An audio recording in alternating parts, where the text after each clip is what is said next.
Hello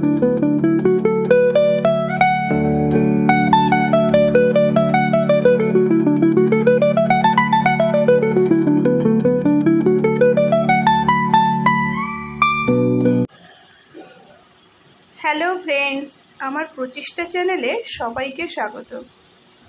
অনেক দিন পর আজকে আমার বাগানে সবজি গাছের ভিডিও করলাম। সবজি গাছ বলতে এখানে শুধু লঙ্কা আর বেগুন গাছটার গ্রোথগুলো কেমন হয়েছে সেগুলো আপনাদের সঙ্গে শেয়ার করলাম।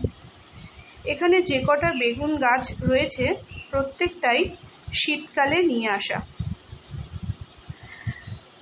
তো শীতকাল যখন শেষ হয়ে গেল তখন বেগুন এর ফলন অনেকটাই কমে গেল।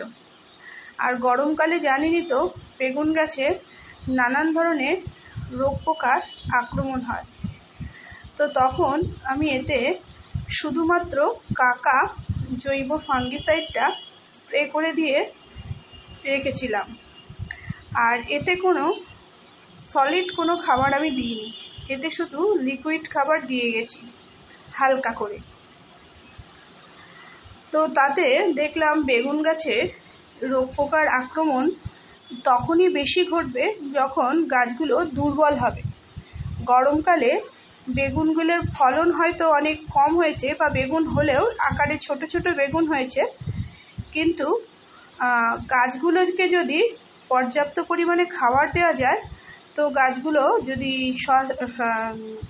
হেলথ ভালো থাকে গাছগুলোর, তো তাহলে সেগুলো থেকে ফলন নিশ্চয়ই পরে পাওয়া যাবে।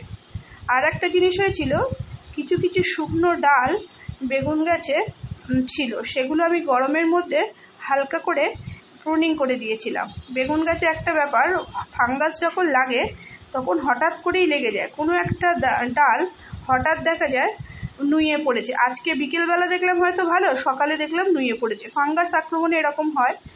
তো যাই হোক, বৃষ্টির জল পেয়ে বেগুন গাছগুলো আরও সতেজ হয়ে উঠেছে।